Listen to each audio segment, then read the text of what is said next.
Hi everyone, welcome to another segment of Anu Asks. எனக்கு இது ரொம்ப பிடிச்ச செக்மெண்ட் ஏன்னா அனு கேன் ஆஸ்க் அண்ட் இந்த செக்மெண்ட்ல we are going to be talking about fever and adults. Joining us today is Dr. Adhiti. Thank you for joining us, Adithi. Hi ma'am, thanks for having me here on your show. Thank you. And நான் வந்து நினச்சேன் உங்ககிட்ட குழந்தைங்களுக்கு fever வந்தா என்ன அதெல்லாம் வந்து நம்ம பேசியிருக்கோம். ஆனால் மோஸ்ட் ஆஃப் த டைம் நம்ம என்ன மறந்துடுறோம்னா அடல்ட்டுக்கு ஃபீவர் வந்தாலும் கொஞ்சம் பயமாக தான் இருக்குது. ஸோ அதை பற்றி ஒரு புரிதல் இருந்துச்சுன்னா it be better for the audience அப்படின்னு நினச்சேன். Very true. பிகாஸ் இப்போது யூஸ்வலாக சென்னையில் வந்து ஃபீவர் சீசன் வந்து சம்வேர் பிட்வீன் ஒரு செப்டம்பர்லேருந்து ஃபெப்ரவரி வரைக்கும். But ever since this Covid pandemic has happened we've been having ஒரு நான் ஸ்டாப் ஃப்ளோ ஆஃப் ஃபீவர்ஸ் அப்படி தான் சொல்லணும். ஸோ அப்போ அது சீசனலாகவே இல்லை, அது பெரினியலாக ஆயிடுச்சா நம்மளுக்கு? Around the year we are having fevers, but at each point of time there are different causes behind the fevers. That is what we should be aware of. Correct. So இப்போ இந்த சீசனில் பார்த்தோன்னா நிறைய வந்து இப்போ நீங்கள் சொன்ன மாதிரி சில்ட்ரனுக்கு ஃபீவரோட வந்து சில்ட்ரன் அட்மிட் பண்ணிவிட்டு ஒரு 2-3 days கழிச்சு பேரண்ட்ஸ் வந்து முக்கால்வாசி பேர் வருது.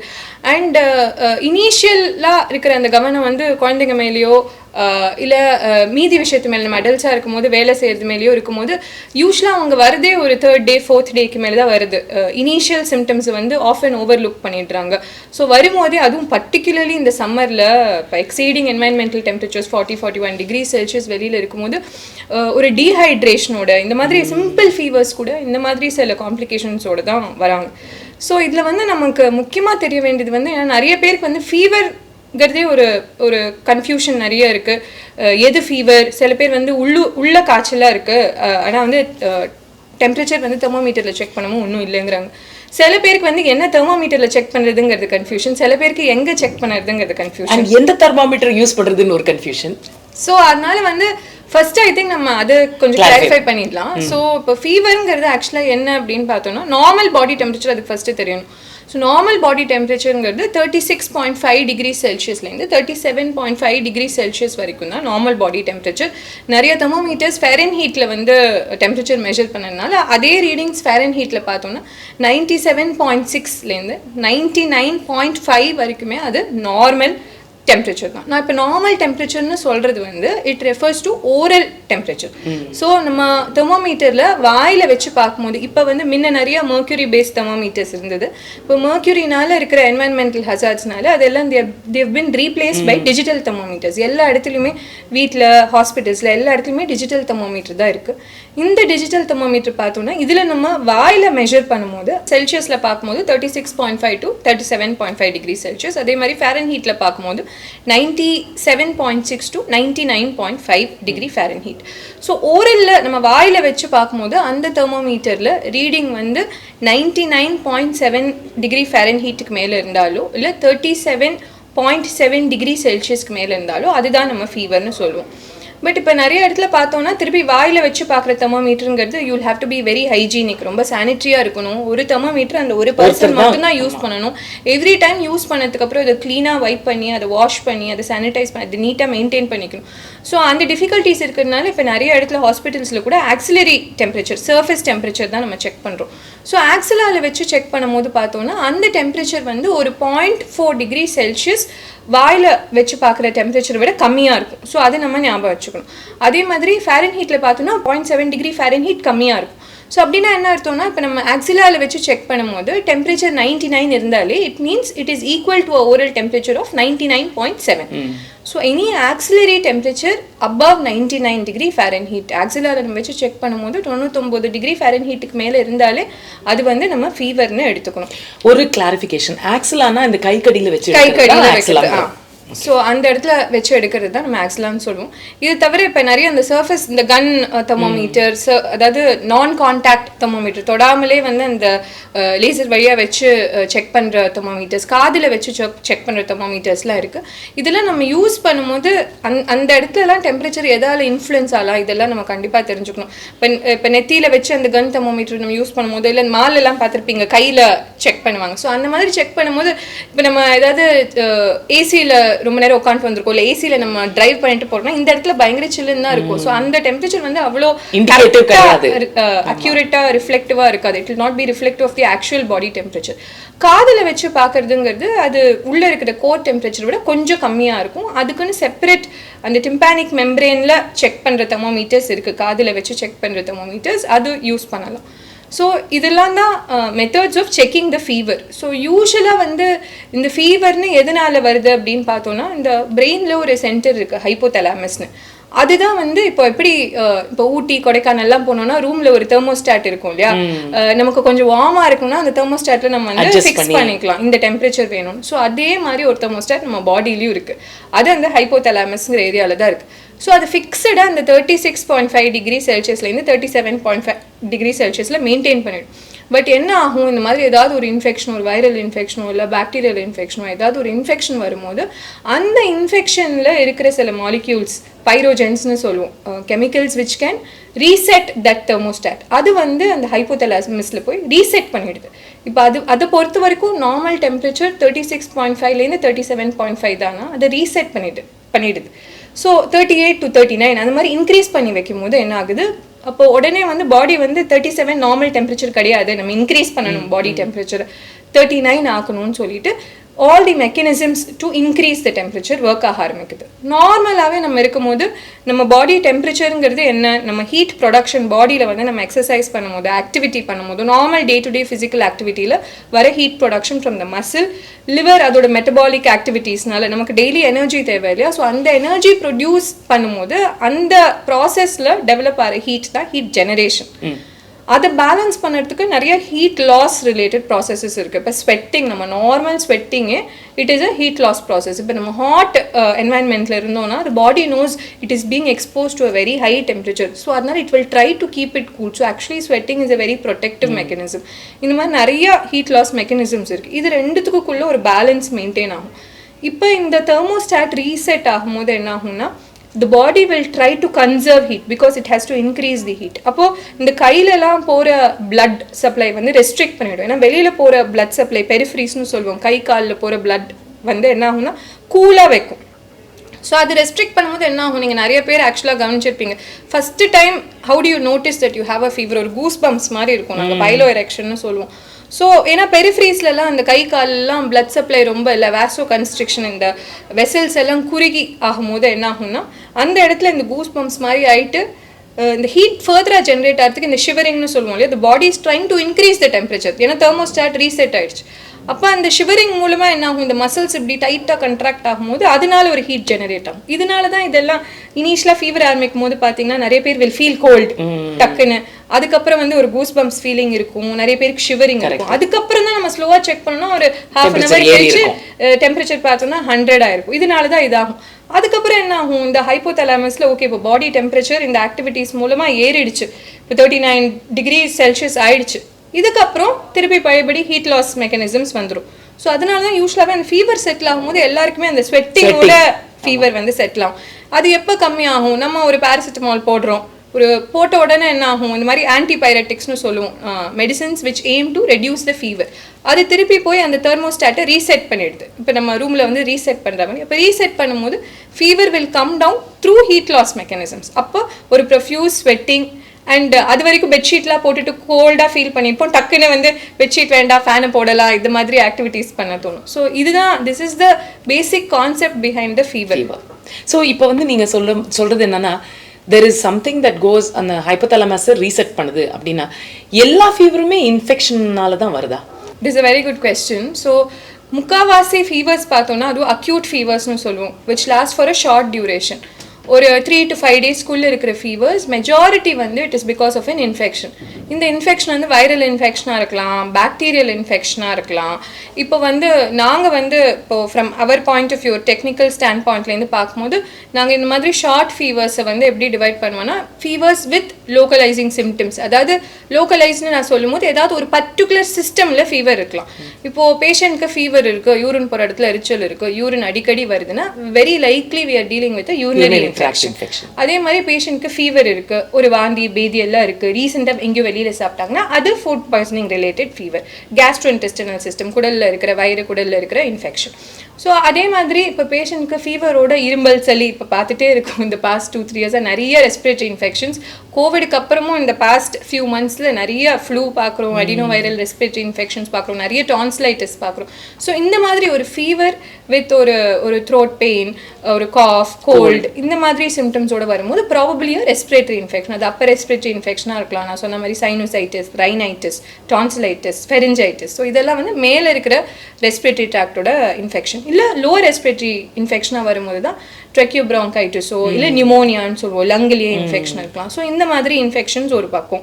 ஸோ இது வந்து நமக்கு ஓரளவு நம்ம பேஷண்ட் சொல்கிற சிம்டம்ஸ்லேருந்து இல்லை பேஷண்ட்ஸ்க்கே இந்த மாதிரி சிம்டம்ஸ் இருக்கும்போது ஓரளவு ஐடியா இருக்கலாம். சரி, இந்த பர்டிகுலர் இடத்துல இன்ஃபெக்ஷன் இருக்குது, இந்த பர்டிகுலர் இன்வால்மெண்ட் இருக்குது.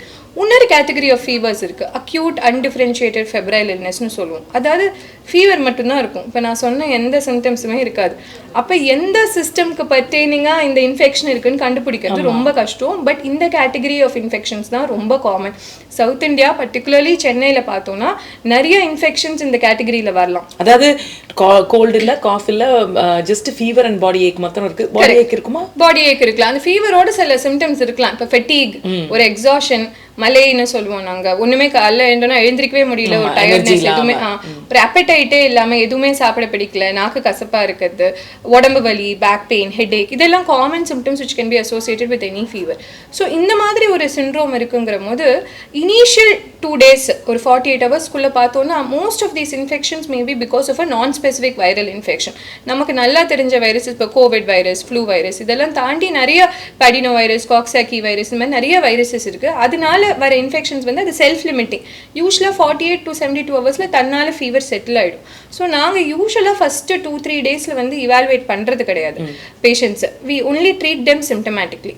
ஸோ அதாவது சிம்டமேட்டிக்லினா இப்போ ஃபீவர் இருந்தால் அந்த ஃபீவருக்கு வந்து மெடிசன் கொடுப்போம். இப்போ பேராசிட்டமால் மாதிரி ஏதாவது ஒரு காஃப், கோல்ட், ஒரு த்ரோட் கன்ஜெஷன் அதுக்கு இருந்தால் அந்த பெயின் ரிலீஃப்க்கு மெடிசனோ இல்லை ஒரு டீகன்ஜெஸ்டன்ட்டோ அந்த மாதிரி தான் கொடுப்போம்.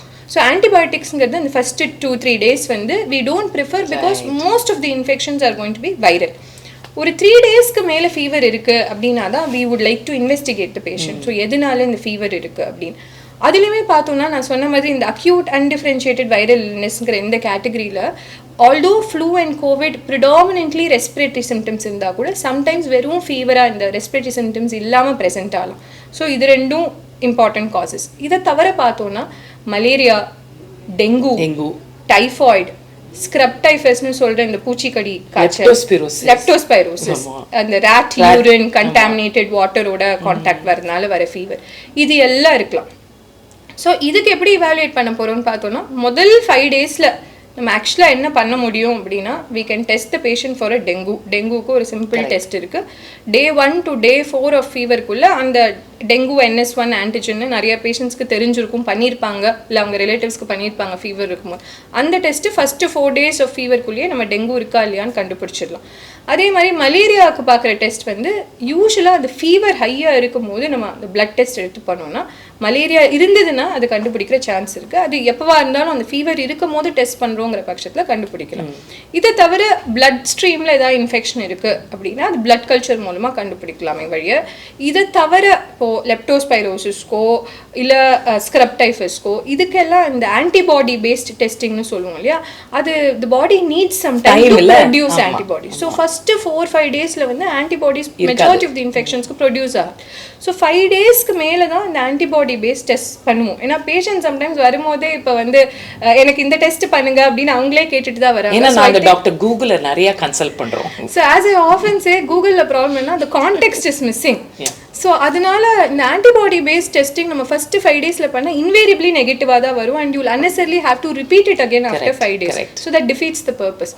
ஸோ ஃபஸ்ட்டு 5 daysக்குள்ளே டெங்கு இருக்கான்னு கண்டுபிடிக்க முடியும், மலேரியா இருக்கான்னு கண்டுபிடிக்க முடியும், பிளட் ஸ்ட்ரீமில் ஏதாவது இன்ஃபெக்ஷன் தான் கண்டுபிடிக்க முடியும். 5 daysக்கு மேலே ஃபீவர் இருந்ததுன்னா அப்போ இதெல்லாம் நம்ம என்னெல்லாம் சொன்னோமோ அதை தவிர ஸ்க்ரப் டைஃபஸ், லெப்டோஸ்பைரோசிஸ், டைஃபாய்டுக்கான டெஸ்ட்டு இதையெல்லாம் இந்த ஆன்டிபாடி பேஸ்ட் டெஸ்ட்டும் பண்ண முடியும், பண்ணி பார்க்க முடியும். ஸோ இதெல்லாம் தான் major group of infections. But நீங்கள் கேட்ட மாதிரி இன்ஃபெக்ஷன்ஸ் தாண்டி நிறைய காசஸ் ஃபீவர் காஸ் பண்ணலாம். Actually speaking fever is one of the most difficult thing to diagnose with respect to what is causing the fever. So இப்போ infections ரொம்ப common cause. அதை தவிர drugs can cause fever. So this is something that lot of people do not know. ஏன் இது இம்பார்ட்டன்ட்னா even எந்த drugs சொல்றீங்க?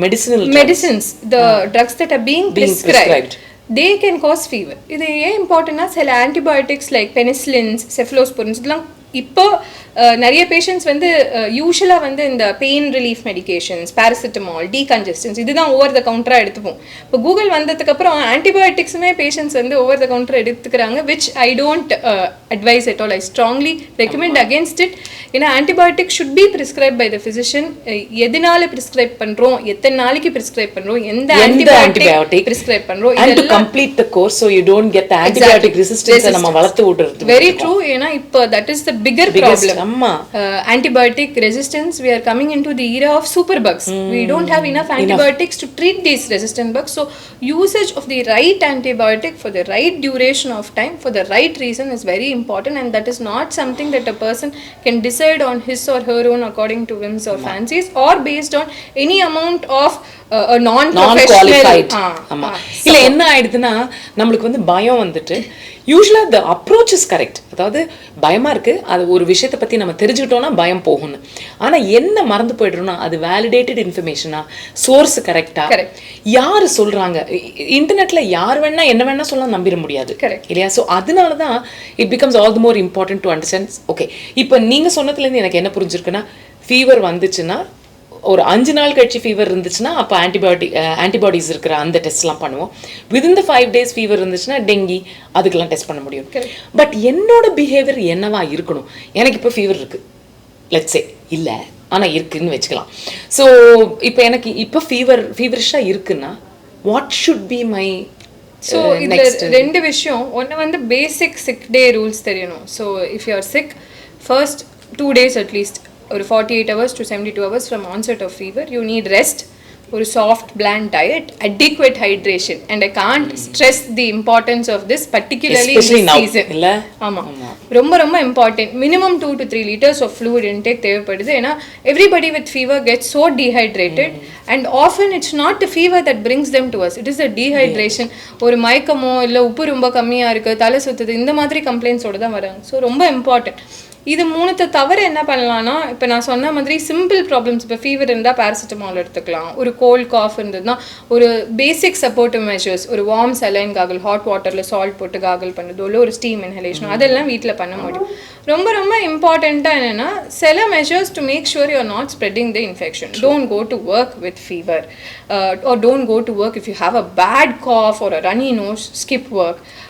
இப்போ அந்த மாதிரி இருக்கும்போது if work from home is a possibility, that may also be okay provided there is no fever. If there is fever, I would still advise rest for at least 48 hours. And வீட்டில் இருக்கிறவங்களும் ரொம்ப ரொம்ப important. வீட்டில் வந்து நிறைய பேரோட இருக்கும், particularly vulnerable குரூப்ஸ்னு சொல்லுவோம் இல்லையா, ரொம்ப சின்ன குழந்தைங்க, ப்ரெக்னென்ட் விமென், வயசானவங்க, இம்யூனோ சப்ரெசன்ஸ் எடுத்துட்டு இருக்கிறவங்க, போஸ்ட் டிரான்ஸ்பிளான்ட் இல்லை வேற சில ருமட்டாலஜிக்கல் டிசீசஸ்க்கோ ஸ்டீராய்ட்ஸோ இம்யூனோ சப்ரெசன்ஸோ எடுத்துட்டு இருக்கிறவங்க, இந்த மாதிரி இம்யூனோ காம்ப்ரமைஸ் ஸ்டேட்ஸோடையோ இல்லை வல்னரபிள் பாப்புலேஷன் இருக்கிறவங்க வந்து என்ன பண்ணணும், பர்டிகுலர்லி அவங்க வீட்டில் வந்து கொஞ்சம் ஐசோலேட்டடாக இருக்கிறது பெட்டர். என்ன ஃபீவராக இருந்தாலுமே ஃபர்ஸ்ட் 48 ஹவர்ஸில் நான் சொன்ன மாதிரி முக்கால்வாசி அது நான் ஸ்பெசிஃபிக் வைரல் இன்ஃபெக்ஷனாக தான் இருக்கும். பட் அந்த பாப்புலேஷனில் அது ஸ்ப்ரெட் ஆகாமல் இருக்கிறது ரொம்ப இம்பார்ட்டன்ட்ங்கிறனால it is better to isolate yourself to a single room to the extent possible.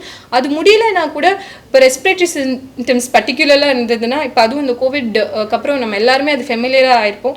At least ஒரு மாஸ்கிங் அட் ஹோம், ஒரு பேசிக் ஹேண்ட் ஹைஜீன், ஒரு சிம்பிள் டிஸ்டன்சிங், ஆமாம், ஒரு க்ளீன் மாஸ்க் போடுறது, ஒரு adequate distancing, social distancing, at least ஒரு what I would say 2 arms length, ஐடியலாக 6 feet. So that is what should be maintained. And hand hygiene, adequate hand hygiene, especially இந்த multi touch சர்வீசஸ்லாம் use பண்ணும்போது.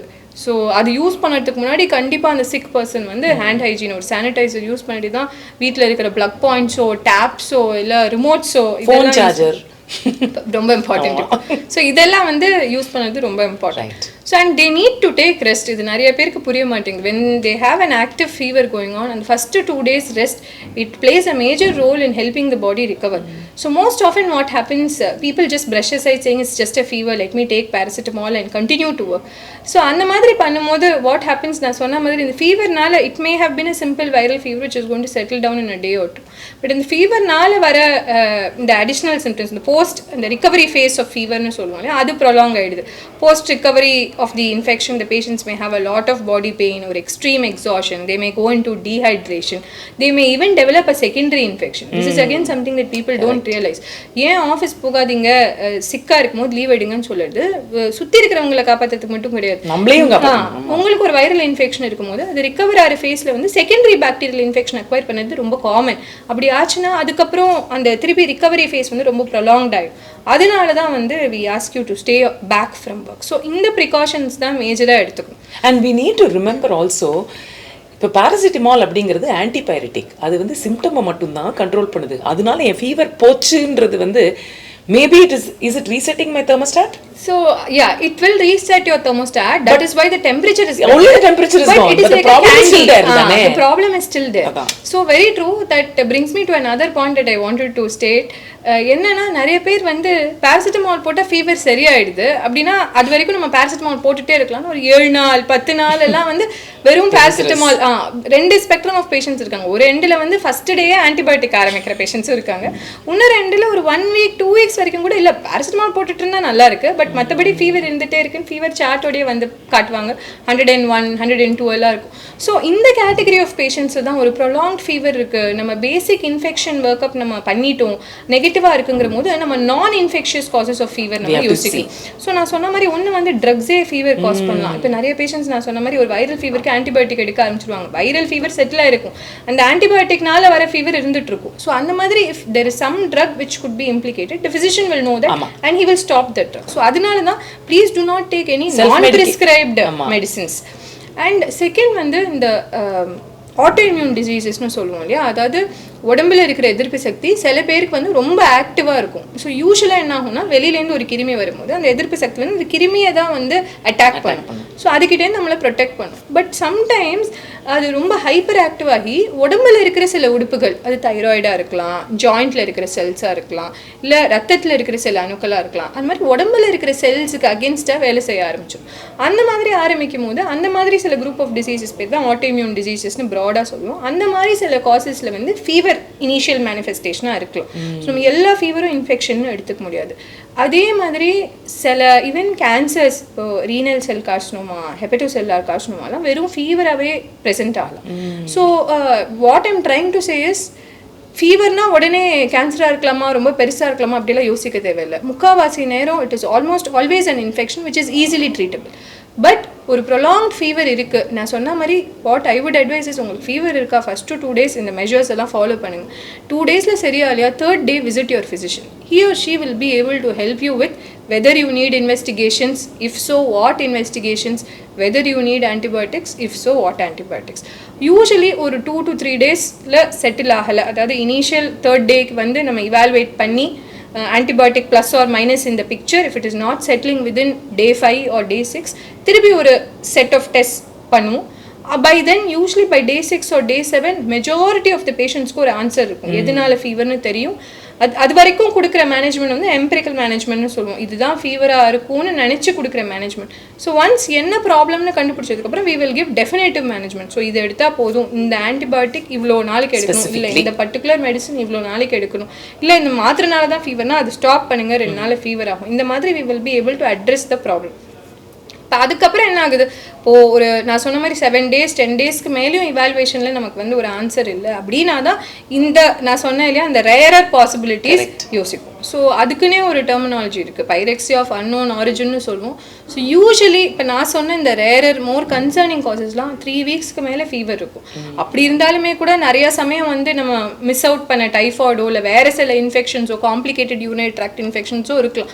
So majority of the fevers are going to be infections. Coming back to the question that you asked me earlier, but there may be a few non-infectious cause of fever. So my sincere advice is, any fever more than 3 days, please see your physician. They will be able to guide you and handhold you beyond that. ஏன்னா at every timeline point in the timeline there is a different intervention that you'll do இல்லையா? ஏன்னா first 2 daysல ஒரு timelineல ஒரு intervention, 5 daysல இன்னொன்னு, 7 நாள்ல இன்னொன்னு, 3 வாரத்துல இன்னொன்னு. Correct. So that is what you're saying. அது வந்து only the physician, only the qualified doctor physician will know. And only if you stay along with a single person. ஏன்னா இப்போ இருக்கிற day and ageல lot of அந்த doctor shopping சொல்லுவோம் இல்லையா, in addition to Google, நிறைய doctors seeing many doctors for the same problem, usually them too many and simultaneously spoil the broth case தான். So what I would advise is choose a single physician and trust them. Otherwise it's very difficult, and trust them to handhold you through the process. I'm sure you'll be able to come out of your fever in no time. இப்போ வந்து எனக்கு fever வந்துச்சு, நம்ம it has also come down னு வெச்சுக்கங்க, அதுக்கப்புறமும் நான் கொஞ்சம் rest எடுத்துக்கிறது இஸ் அட்வைசபிள் தானே? கண்டிப்பா. அதான் நான் சொன்ன மாதிரி இந்த ஃபீவர் நம்ம பார்க்கும்போது இதில் நிறைய ஃபேஸஸ் இருக்கு. இனிஷியல் பீரியட் வந்து இன்குபேஷன் பீரியட்னு சொல்லுவோம். இப்போ யாராச்சும் ஒருத்தர் ஆஃபீஸில் இன்ஃபெக்டடாக இருந்திருக்கலாம், அவங்க வந்து இந்த சப்கிளினிக்கல் இன்ஃபெக்ஷன் சொல்லுவோம், சிம்டம்ஸ் ரொம்ப இருக்காது, இல்லை அவங்க ரிகவரி ஃபேஸில் வந்து ஏர்லியாகவே ஜாயின் பண்ணியிருப்பாங்க. ஸோ அப்போ அவங்ககிட்டேருந்து நான் அக்வயர் பண்ணியிருப்பேன்.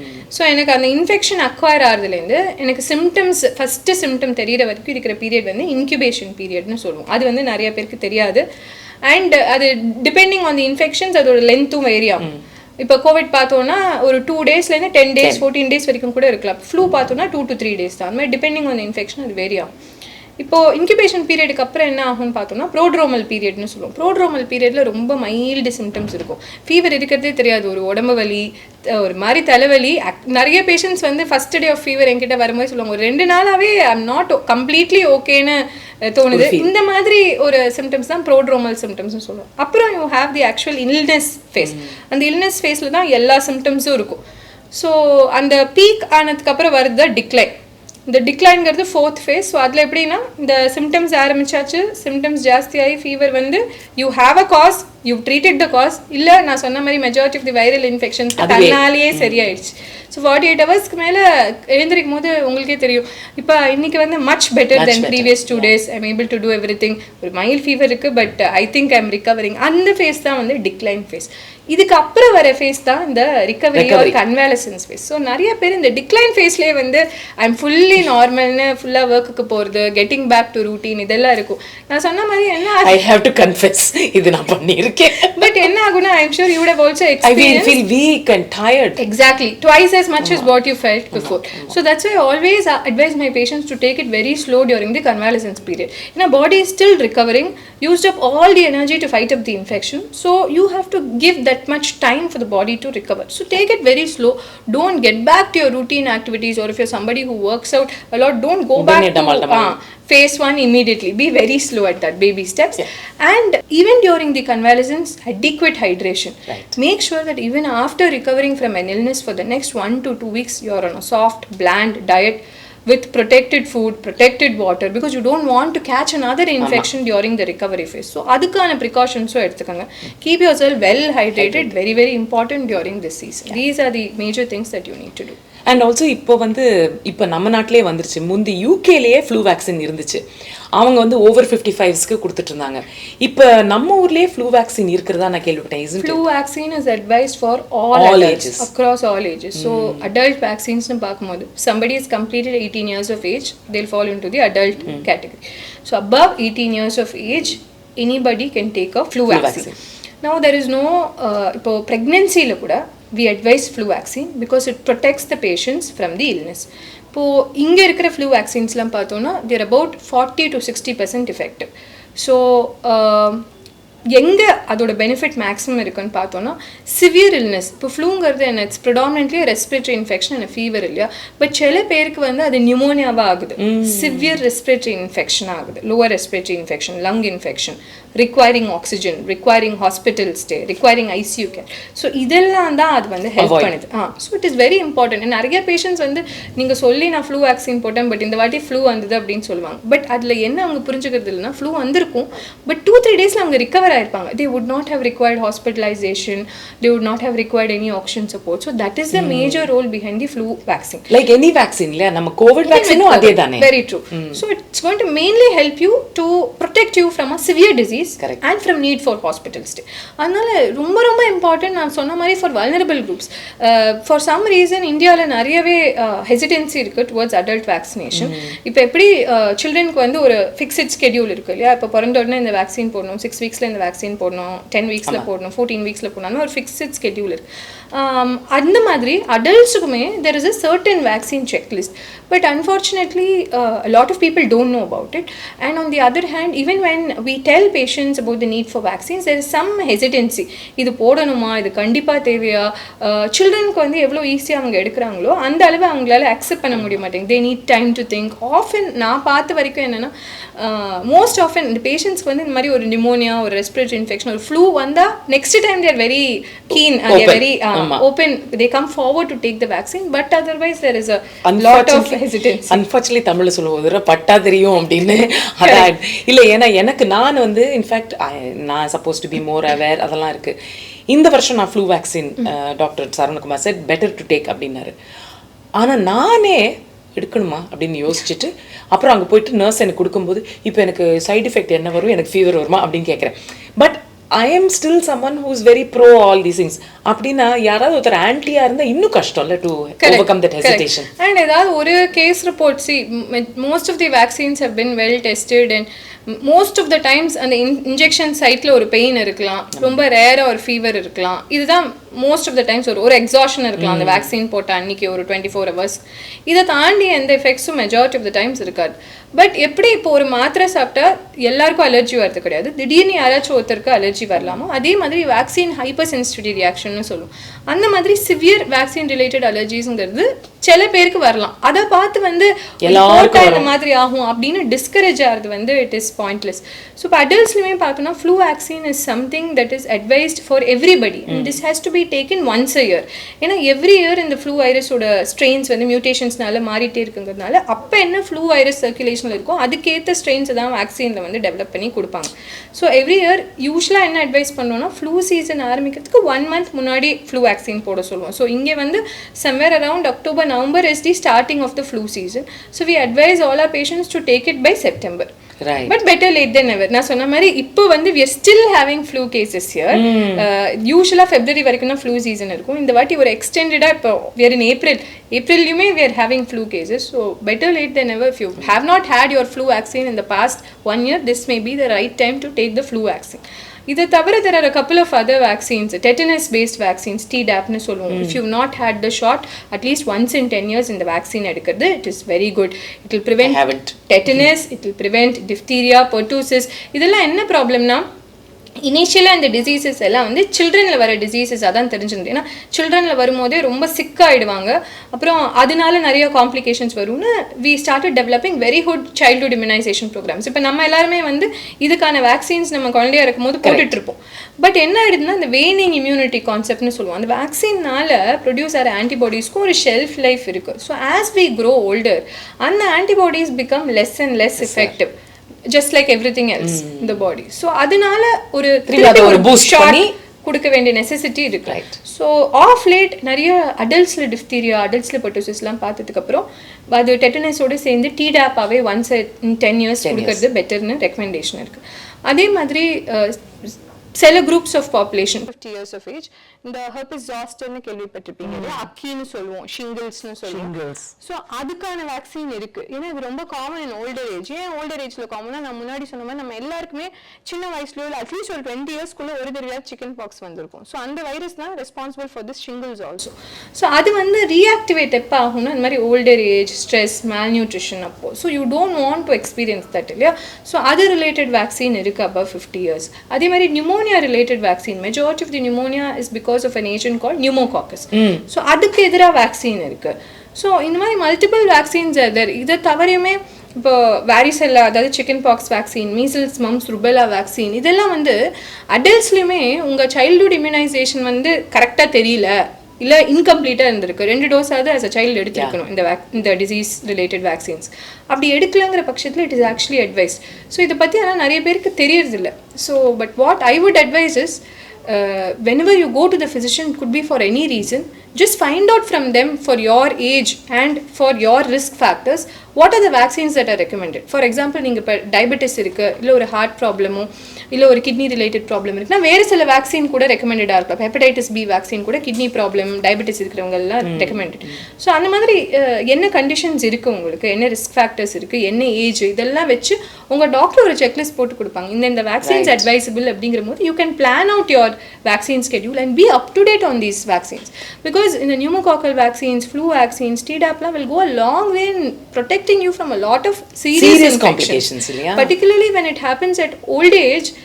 It may be catastrophic and the consequences. So and even if it is not catastrophic, நீங்க பாத்தீங்கன்னா எனக்கு தெரியுது as a age சின்ன பையனுக்கு ஒரு உடம்புக்கு வந்துச்சுன்னா அதோட ரெக்கவரி பீரியடும் அண்ட் இப்போ இருக்கிற ரெக்கவரி பீரியடும் and the time it takes for me to என்னோட ஒரிஜினல் ஸ்ட்ரென்த் திரும்பி வரதுக்கும் இன்னும் டைம் எடுக்குது. சரி, அதுதான் அந்த டெம்பரேச்சர் பற்றி பேசுறதுனால with age it is said that இந்த தெர்மோஸ்டாட் இருக்கு இல்லையா, with every decade increase, the thermostat will reset the temperature on its own by 0.02 degrees Celsius. Okay. So என்ன சொல்ல வரேன்னா with age everything நாங்கள் பேஷண்ட்ஸ் கிட்ட பேசும்போது கூட சொல்லுவோம், the duration that ஒரு 30-year-old இண்டிவிஜுவலுக்கு ஒரு அதே நிமோனியா வந்திருந்ததுன்னா அவங்க ரிகவரி வந்து 5 to 7 daysல ஆகிடும். மோஸ்ட் ஆஃபன் 10வது நாள் அவங்க ஆஃபீஸ்க்கே போயிடுவாங்க. பட் அந்த அளவு ஸ்பீடு அதே பேஷண்ட் இருக்கிற வீட்டிலேருந்து அவங்க அம்மாவோ அப்பாவோ வருவாங்க, twice as much எடுக்கும். 10 நாள் ஆகும் ரிகவரிக்கு. அதுக்கப்புறம் 2nd 3rd வீக்கில் தான் ஆஃபீஸ்க்கே போக முடியும். அவங்க பாட்டி வந்தாங்கன்னு வச்சுக்கோங்களேன், இது ஆமாம். ஸோ ஆஃபன் ஐசியூ அட்மிஷன் தேவைப்படலாம். அப்புறம் ரிகவரி ஃபேஸே ஹாஸ்பிட்டலில் ஒரு 2 weeks இருக்கிற மாதிரி இருக்கும். அதுக்கப்புறம் அவங்க வீட்டுக்குள்ளே நடந்துட்டு இருக்கிறவங்களா இருந்ததுன்னா நிறைய பேஷண்ட்ஸ் நான் சொல்லி கேள்விப்பட்டிருக்கேன், அவங்க திருப்பி அந்த ஒரு இல்னஸ்க்கு அப்புறம் பழையபடி வீட்டுக்குள்ளே நடந்து அவங்க இப்போ ரெஸ்ட் ரூம் ஏதாவது போகிறதுக்கு கூட it takes about 4-5 weeks. So இதுதான் problem. With age everything poses a major setback. So அதனால all the more important that the vaccine older people at home, please consult the physician and make sure that you are up to date with the vaccines. Correct. So vaccine is one way of protecting. அதை தவிர்த்து இப்போ சம்மரில் இப்போ நீங்கள் சொல்கிறீங்க இப்போ வந்து இன்னும் ஃப்ளூ சுற்றிக்கிட்டு இருக்குன்னு. ஸோ இந்த மாதிரி வெதரில் நான் எப்படி ப்ரொடெக்ட் பண்ணிக்கிறது? ஸோ இதில் 2 விஷயம். ஒன்று வந்து இன் ஆல் சீசன்ஸ் சில பேசிக் பிரின்சிபல்ஸ் நம்ம ஃபாலோ பண்ணி தான் ஆகணும். Thanks to COVID, if everybody is fairly well aware of in the infection control and prevention practices. So basic principles na sonna madri, sick day off. If you are sick, first stay away, stay back at home. If you have vulnerable population, வீட்டுக்குள்ள இந்த மாதிரி high risk individuals இருந்தாங்கன்னா ஒரு ரூம்குள்ள isolate ஆயிக்கங்க. Number 2 என்னன்னா mask.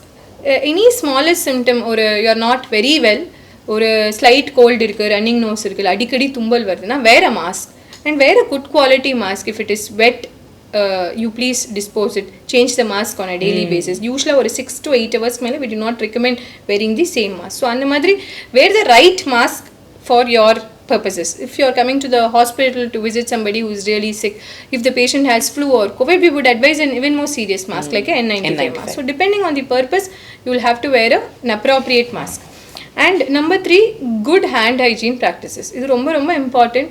ஆக்சுவலாக இப்போ சொல்லி நான் வந்து ஒரு வெல்கம் சேஞ்ச் என்ன பார்க்குறேன்னா, இந்த சில்ட்ரனில் who've been small, who've grown up through this COVID age, அவங்க வந்து they have a very unique way of coughing. They only cough into the elbow. They don't even cough into the hands. It will be nice if everybody follows. நம்ம எல்லாரும் அதை follow பண்ணணும்ல. So don't cough into your hands. If you're going to cough into your hands, you'll have to adopt immediately hand hygiene. So ஒன்று சானிடைசரோ இல்லை பக்கத்துலேயே வந்து குழா soap இருந்ததுன்னா டேப் வாட்டரில் சோப்போட ஹேண்ட் வாஷ், இது வந்து டெஃபினட்டாக வந்து ரெக்கமெண்டட். முடிஞ்ச வரைக்கும் don't cough into your hands, cough into your elbows, or carry, if you're somebody who's having a cough and who's deciding to work, carry adequate tissues or napkins so that you can maintain ஒரு adequate ஒரு cough etiquette and respiratory hygiene. So இது வந்து ரொம்ப important. இதை தாண்டி நான் சொன்ன மாதிரி இந்த ஹவு டு ப்ரொடெக்ட் ஃப்ரம் இந்த serious effects of fever, particularly during சம்மருங்கிற போது, சம்மரில் இப்போ நான் சொன்னேன் இல்லையா நிறைய காசஸ் ஆஃப் ஃபீவர் இதெல்லாம் இருக்குது. இதை தவிர ஒரு யூனிக் காசும் இருக்குது, அதுக்கு பேர் ஹீட் ரிலேட்டட் இல்னஸ்னு சொல்லுவோம். நிறைய பேர் ஓபிக்கு வரவங்க பார்த்தீங்கன்னா கொஞ்சம் ஒரு டயர்ட்னஸ் நிறைய இருக்குது, ஒரு ஸ்லைட் டெம்பரேச்சர் இருக்கும்பாங்க. ஸோ இதெல்லாம் வந்து இந்த ஹீட் எக்ஸாஷன், இந்த ஹீட் ஸ்ட்ரோக் நல்லா கேள்விப்பட்டிருக்கோம் இல்லையா? டோன்ட் கோ அவுட் இந்த summer by 1 o'clock or 2 o'clock heat stroke வந்துட போகுது. ஸோ அப்படின்னா என்ன, இந்த ஹீட் ரிலேட்டட் இல்னஸ்னால் என்ன?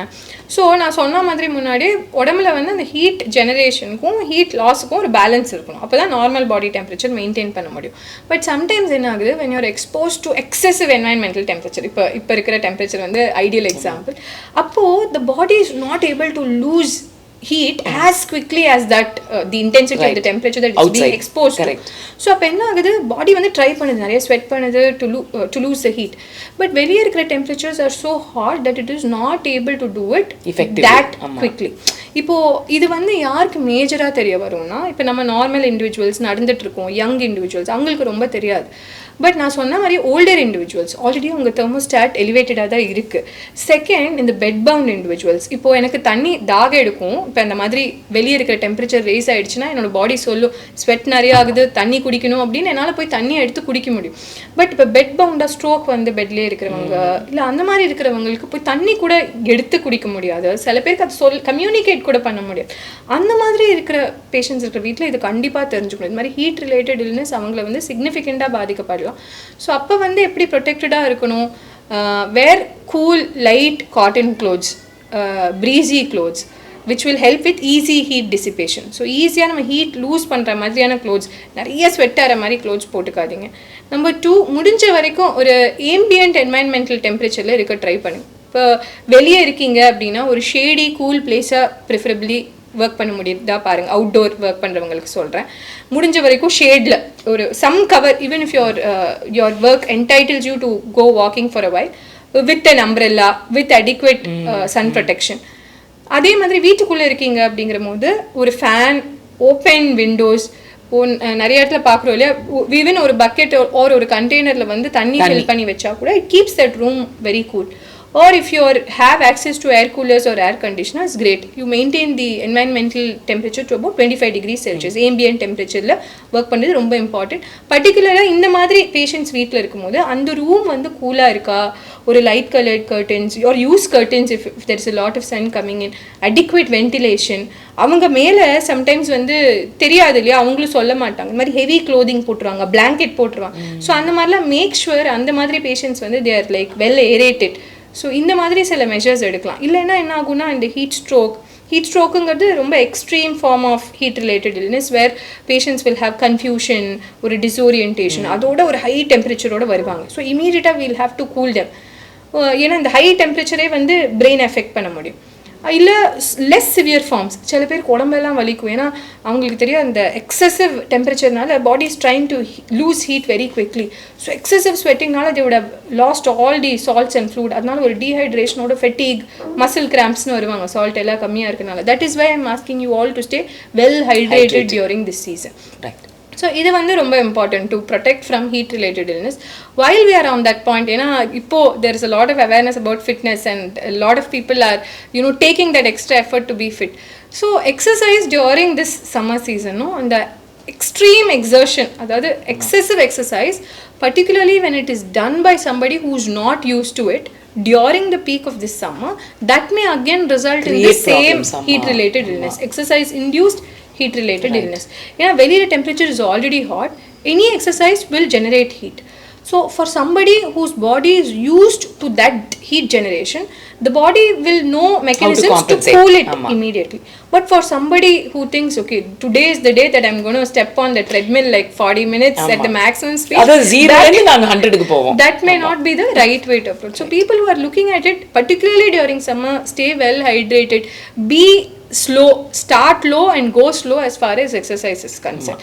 And if you're somebody who's after exercise you notice this fever, you're feeling extremely exhausted, please go to your physician, hydrate yourself well, we'll be able to help you out with it. So these are the major precautions. Actually நிறைய பேருக்கு நிறைய takeaways இருக்கும், ஆனால் everyone is selfish இல்லை, அவங்களுக்கு applicable takeaway தான் நம்மளுக்கு ரொம்ப ப்ராமினெண்ட்டாக தெரியும். Only yesterday I was thinking, முந்திலாம் என்னால் இந்த வெயிலில் நடக்க முடிஞ்சிச்சு, இப்போல்லாம் ரொம்ப கஷ்டப்படுறேன்னு. இப்போ அதுக்கு காரணம் தெரிஞ்சு போச்சு, வயசாக என்னோட தெர்மோஸ்டாட் டும், அதனால தான் ஆகிட்டு இருக்கு. நம்ம அந்த நான் சொன்ன மாதிரி ரிஸ்டோரேட்டிவ் மெக்கானிசம்ஸுமே ஒரு பிளண்ட்டாக ஆரம்பிச்சிடும். How fastly your body response to that heat brings about heat loss. Correct. That itself is sort of blunted when the thermostat starts getting reset at off. a higher Amma. stage. So அந்த மாதிரி small things paying attention that will make a big difference in managing a simple fever. இல்லை இப்போ இந்த கான்வர்சேஷனில் doctor என்னென்னா lot of the information தெரியாத information நிறையா நீங்கள் சொல்லியிருக்கீங்க. So I'm sure it's going to be very useful for them, especially இந்த vaccination schedule for adults. அது வந்து இன்ஃபேக்ட் திஸ் ஃபர்ஸ்ட் டைம் நம்ம பேசுறது. ரெண்டாவது அந்த ஹீட் ரிலேட்டட் இது கூட உங்களுக்கு இல்னஸ் வரலாம் அப்படிங்கிறது, தட் இஸ் சம்திங் நியூ. நம்ம வந்து மற்ற ஹைஜீன்லாம் தெரியும், ஆனால் அது திரும்பி சொல்கிறதுல தப்பே கிடையாது, ஆனால் தெரிஞ்சே நம்ம பண்ண மாட்டேங்கிறோம். So I'm sure there's lot of valuable information that you've given. But ஒரு மெசேஜ் அப்படின்னு கொடுக்கணும்னு நினச்சிங்கன்னா, அதாவது ஃபீவரை பற்றி ரொம்ப முக்கியமான message finally to wrap it all அப்படின்னா நீங்கள் என்ன சொல்லணும்னு நினைப்பீங்க? நான் திருப்பி ஃபீவர் பற்றி ஃபைனலாக ஒன்று சொல்லணும்னா, இது முன்னாடியே நான் சொல்லணும்னு நினச்சேன். இந்த ரெட் ஃப்ளாக் சைன்ஸ்ங்கிறது, ஃபீவர் இருக்கும்போது எந்த சமயத்தில் ஹாஸ்பிட்டலுக்கு வரணும் அப்படிங்கிறது கண்டிப்பாக தெரியணும். சப்போஸ் ஃபஸ்ட்டு டே ஆஃப் ஃபீவரே வந்தால் கூட பரவாயில்ல, பட் ஒரு இம்பார்ட்டண்ட்டான ஒரு சைனை மிஸ் பண்ணிவிட்டு லேட்டாக வருதுனால அந்த மிஸ் த பஸ்ன்னு சொல்லுவோம் இல்லையா, அந்த மாதிரி ஒரு சுச்சுவேஷன் வந்துடக்கூடாது. ஸோ ரெட் ஃப்ளாக் சைன்ஸ் வந்து ரொம்ப ரொம்ப இம்பார்ட்டன்ட், அது தெரியணும். And I think that should be the biggest takeaway from this session. So red flag சைன்ஸ்னால் என்னன்னு பார்த்தோன்னா, இப்போ ஒரு ஃபீவர் இருக்கும்போது எப்போ நீங்கள் கண்டிப்பாக பேஷண்ட்டை வந்து ஹாஸ்பிட்டல் கூப்பிட்டு வரணும். நான் ஆல்ரெடி சொல்லிட்டேன், 3 டேஸ்க்கு மேலே ஃபீவர் இருந்ததுன்னா அந்த ஃபீவருக்கு கண்டிப்பாக இவாலுவேஷன் தேவை, ஃபிசிஷியன் சைட்லேருந்து என்ன ட்ரீட்மெண்ட் தேவை, ஆன்டிபயோட்டிக் தேவையா இல்லையா, இந்த மாதிரி சில டிசிஷன் மேக்கிங் கோசரம் பேஷண்ட்ஸை ஃபிசிஷியன் கிட்ட கூட்டிகிட்டு வர தேவை. இதை தாண்டி இப்போ ஃபஸ்ட்டு டே ஆஃப் ஃபீவரே கூட பேஷண்ட்ஸ்க்கு வந்து ஆல்டர்ட் சென்சோரியம்னு சொல்லுவோம். அதாவது ஒரு கன்ஃபியூஷன், ஒரு டிஸ்ஓரியன்டேஷன், காலையில் எழுப்புறம் பேஷண்ட் எழுந்திரிக்கவே மாட்டேங்கிறாங்க, இந்த மாதிரியான ஒரு சிம்டம்ஸ் இருந்ததுன்னா. அதே மாதிரி செகண்ட் வந்து சிம்டமோட சிவியரிட்டி வந்து ரொம்ப சிவியராக இருக்குது. எந்த அளவு சிவியராக இருக்குன்னா, it is impairing day to day routine. அதாவது இப்போ பேசிக்காக ஆஃபீஸ்க்கு போகலைன்னா கூட அவங்க செல்ஃப் கேர் ஆக்டிவிட்டீஸ் பண்ணணும் இல்லையா. இப்போ பேஷண்ட்ஸ் வந்து சொல்லுவாங்க, காலையிலேருந்து அவங்க எழுந்து ப்ரஷ் கூட பண்ணல, குடிக்க கூட இல்லை அப்படின்னா definitely something is wrong. So and it could be any symptom which is causing them to do that. Severe body pain doctor, அதனால எழுந்திரிக்கவே முடியலம்பாங்க. சில பேர் ஒரே காஃப், ஒரு வாய் கூட காலையிலேருந்து சாப்பிட முடியலம்பாங்க. என்ன சாப்பிட்டாலும் வயிற்றால போகுது, அதனால் காலையில் தண்ணி கூட குடிக்க முடியலம்பாங்க. It could be anything, any symptom. But if it is impairing your self-care routine, your day-to-day activities, then that requires bringing to our notice. அதே மாதிரி இனி நியூ சிம்டம், இப்போ நான் சொன்ன மாதிரி இப்போ ஃபீவர் அதோடு சேர்ந்து ஒரு பாடி பெயின், ஹெடேக், சம்டைம்ஸ் ஒரு யூரின் ரிலேட்டட் சிம்டம்ஸோ, இரும்பல் சளியோ இதெல்லாம் இருக்கலாம். பட் இதை தாண்டி ஏதோ புதுசாக ஒரு ரேஷ் மாதிரி இருக்குது, ஒரு ரெட்டிஷ் கலரில் வந்து நிறைய இடத்துல வர ஆரம்பிக்குது. இல்லைன்னா வேறு ஒரு புது சிம்டம், ஒரு பர்டிகுலர் இடத்துல மட்டும் ஒரு புண்ணு மாதிரி ஃபார்ம் ஆகிட்டுருக்கு, ஒரு கொப்பளம் மாதிரி இருக்குது, அதே கொப்பளம் ஒரு ஃபியூ ஹவர்ஸ் கழிச்சு இன்னொரு இடத்துல வந்திருக்கு. ஸோ இந்த மாதிரி சில நியூ சிம்டம்ஸ் நம்ம நோட் பண்ணும்போது கண்டிப்பாக வரணும். அண்ட் நான் ஆல்ரெடி சொன்ன மாதிரி எக்ஸசிவ் சிம்டம்ஸில் இப்போ ஃபீவரோட திடீர்னு ஒரு 1 hour சிவியர் அப்டாமினல் பெயின், ஒன்றுமே பேசக்கூட முடியல, சிவியர் ஹெட்டேக், கழுத்து பயங்கர ஸ்டிஃபாக இருக்குது, நிமிரவே முடியல, இந்த மாதிரி any severe symptom it has to be brought to our notice. And ஃபைனலாக இந்த சில பேஷண்ட்ஸ் கூட்டிகிட்டு வரும்போது ஹாஸ்பிட்டலில் நீங்கள் இந்த டேர்ம் கேட்டிருப்பீங்க இல்லையா, பேஷண்ட் இஸ் இன் செப்சிஸ் அப்படின்னு. ஸோ சில infections can result in the sepsis syndrome. Sepsis சிண்ட்ரோம்ல என்ன ஆகும்னா, அந்த ஓவர்வெல்மிங் இன்ஃபெக்ஷன்னால பாடியில் பிபி வந்து கம்ப்ளீட்டாக ட்ராப் ஆகிடும். ஸோ அது வந்து எப்படி தெரிஞ்சுக்கலாம்னா, திடீர்னு பேஷண்ட் வந்து தொட்டு பார்க்கும்போது இன்னும் ரொம்ப பயங்கர கோல்டாக இருப்பாங்க, கை காலெல்லாம். அப்படி இல்லைன்னா அவங்க சொல்லுவாங்க opposite end of the spectrum, ரொம்ப ஹாட்டாக இருக்காங்க, கொஞ்சம் கூட வந்து ஸ்வெட்டிங்கே இல்லை அப்படின்னு. பேஷண்ட் ரொம்ப ஃபாஸ்ட்டாக ப்ரீத் பண்ணலாம், இல்லை பேஷண்ட் வந்து யூரின் அவுட்புட்டே காலையிலேருந்து வந்து ரொம்ப இல்லைன்னு சொல்லலாம். இதெல்லாம் வந்து early indicators of sepsis. So இந்த மாதிரி சில ஃபீச்சர்ஸ் இருந்ததுன்னா டெஃபினட்டாக bring them to the hospital. அந்த மாதிரி சுச்சுவேஷனில் இந்த 3-day rule doesn't work. So these are the major exceptions to the 3-day rule. இதில் எந்த சிம்டம் இருந்தாலுமே உடனே டாக்டர் வந்து பாருங்கள், will be able to help you out. Thank you very much. Thank you. I'm sure it was very informative and I like that balance. அதாவது எதை சீரியஸாக எடுத்துக்கணும், எதை ரொம்ப ஓவராக நீங்களாக டிசைட் பண்ணி ஆன்டிபயோட்டிக்ஸ்லாம் ஸ்டார்ட் பண்ணாதீங்க அப்படின்னு. So I hope you get that balance and I hope இதில் வந்து உங்களுக்கு கிடைக்கிற இன்ஃபர்மேஷன் உங்களுக்கு யூஸ்ஃபுல்லாக இருக்கும்னு நம்புகிறேன். Thank you very much. Thank you so much. Thank you for making the time. And இது எனக்கு ஒரு chance. This is my book. When you get time, படிக்க போறீங்களா? So thank you. I think it will be a good summer read. Thank you. Thank you very much. Thank you.